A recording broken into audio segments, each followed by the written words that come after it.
Dear student नमस्कार।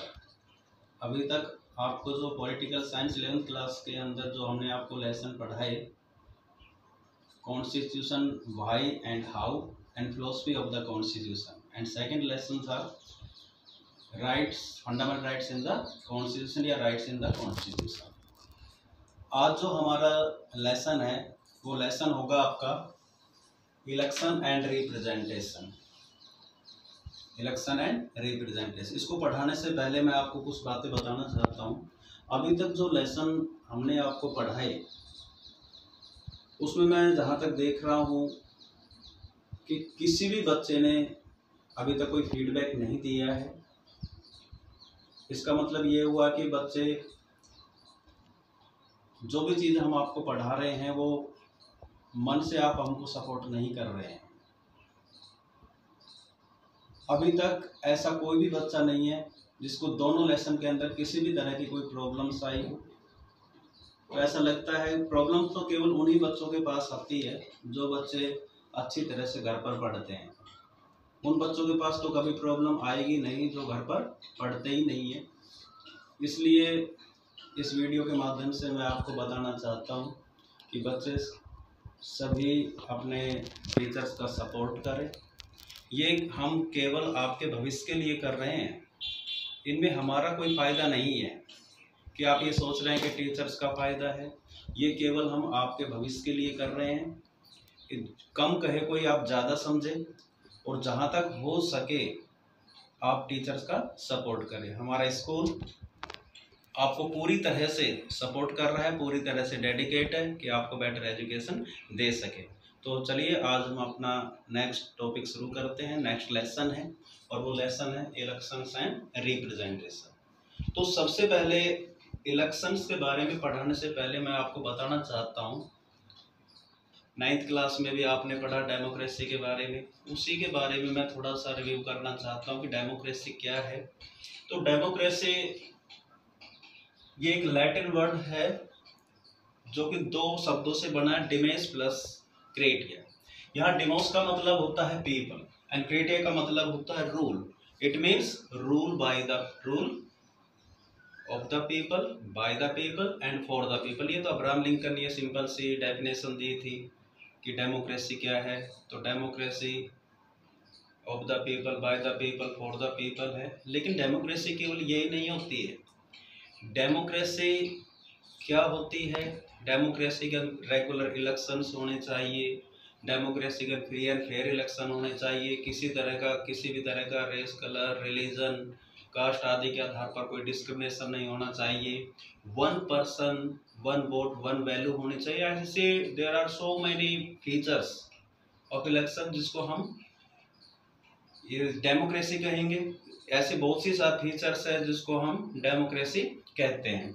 तो इसके अंदर सबसे पहले हमने आपको जैसे बताई कि क्या क्या फीचर्स होती है डेमोक्रेसी की। तो उसके अंदर regular election, equal opportunity, no discrimination, free and fair election, one person one vote and one value, ये ऐसे फीचर्स है जो एक डेमोक्रेसी के अंदर होनी चाहिए। आगे हम आपको जैसे 9th क्लास में आपने पढ़ा था कि डेमोक्रेसी 2 टाइप्स की होती है। एक होती है डायरेक्ट डेमोक्रेसी, एक होती है इनडायरेक्ट डेमोक्रेसी।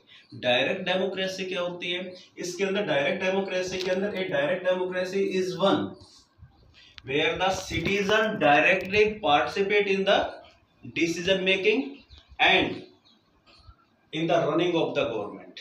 डायरेक्ट डेमोक्रेसी वह होती है जहां पर लोग डिसीजन मेकिंग के अंदर प्रत्यक्ष रूप से पार्टिसिपेट करते हैं और सरकार के संचालन में भाग लेते हैं, वो कहलाती है डायरेक्ट डेमोक्रेसी। इसका मैं एक बेस्ट एग्जांपल आपको देना चाहता हूं, वो है ग्राम सभा। ग्राम सभा क्या होती है? ग्राम सभा के अंदर जो जितने भी ग्राम सभा के अंदर गांव के अंदर या ग्राम सभा के अंदर जितने भी 18 वर्ष से अधिक के आयु के जितने भी लोग हैं वो सारे ग्राम सभा के सदस्य होते हैं। ये पूरा कंट्रोल करती है ग्राम पंचायत पर।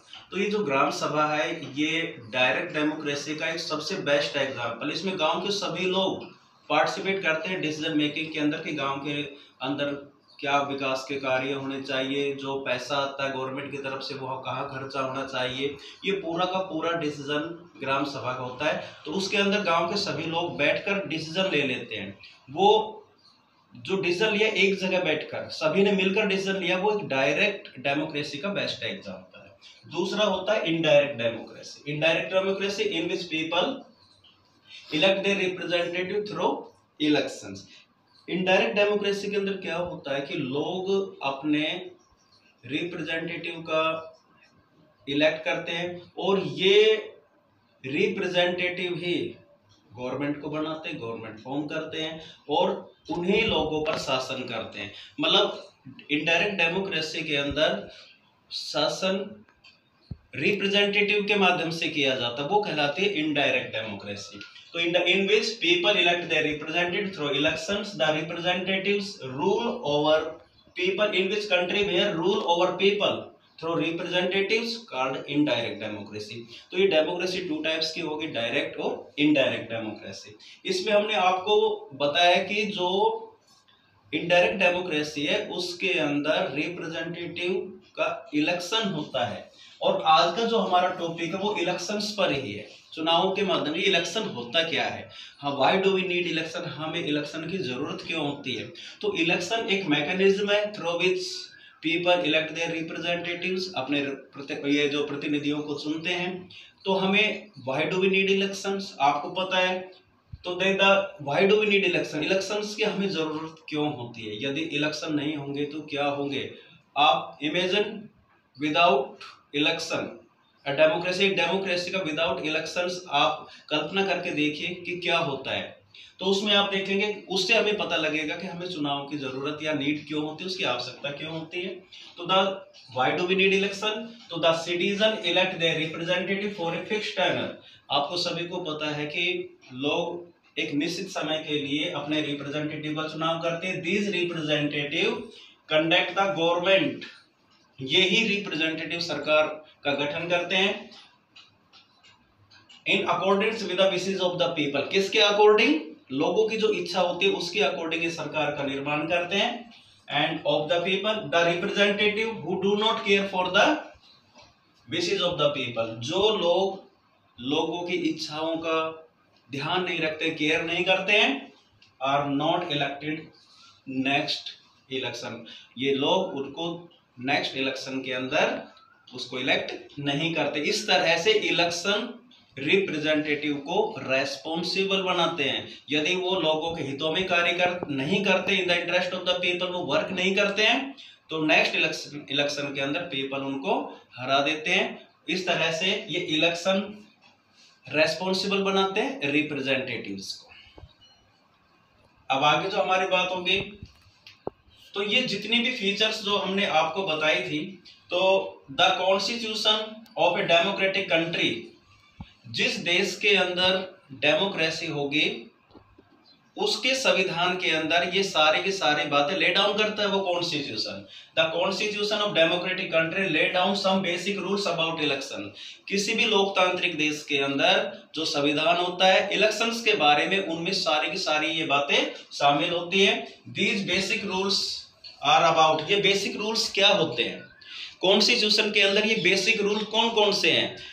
पहला, who is eligible to vote, vote कौन लोग देंगे, कौन लोग एलिजिबल है वोट के लिए। Second, who is eligible to contest, कौन लोग चुनाव लड़ सकते हैं।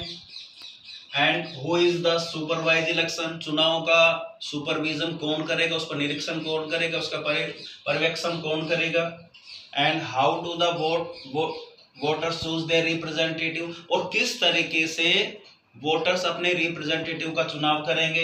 And how are the votes to be counted, और जो वोट डाले गए हैं उसको काउंट कैसे किया जाएगा। एंड रिप्रेजेंटेटिव इलेक्टेड, और चुनाव ये जो रिप्रेजेंटेटिव है वो किस तरह से इलेक्ट होंगे, और वोटों की काउंटिंग मतगणना कैसे होगी। ये सारी की सारी चीजें डेमोक्रेटिक कंट्री के कॉन्स्टिट्यूशन के अंदर बताई गई है। कुछ मेथड्स होते हैं रिप्रेजेंटेटिव को चुनाव करने। हर देश के अंदर कोई ना कोई अपने रिप्रेजेंटेटिव को चुनाव इलेक्ट करने के मेथड्स होते हैं। तो कुछ मेथड्स के बारे में मैं आपको बता रहा हूँ कि कौन कौन से मेथड्स होते हैं जिसके द्वारा ये रिप्रेजेंटेटिव का चुनाव करते हैं। तो उसके अंदर जो पहला मेथड है वो ज्योग्राफिकल रिप्रेजेंटेशन होता है। पहला मेथड चुनाव रिप्रेजेंटेटिव को इलेक्ट करने का ज्योग्राफिकल रिप्रेजेंटेशन। सेकंड है वोकेशनल रिप्रेजेंटेशन। थर्ड है direct and indirect system of election. तीसरा है direct and indirect system of election. चौथा है सिंपल मेजोरिटी रिप्रेजेंटेशन सिस्टम। और पांचवा प्रोपोर्शनल रिप्रेजेंटेशन सिस्टम। ये 5 प्रकार के मेथड, जहां भी डेमोक्रेसी होगी वहां पर ये 5 प्रकार के मेथड अडॉप्ट किए जाते हैं उस देश के लिए कि किस तरह से रिप्रेजेंटेटिव को इलेक्ट किया जाता है।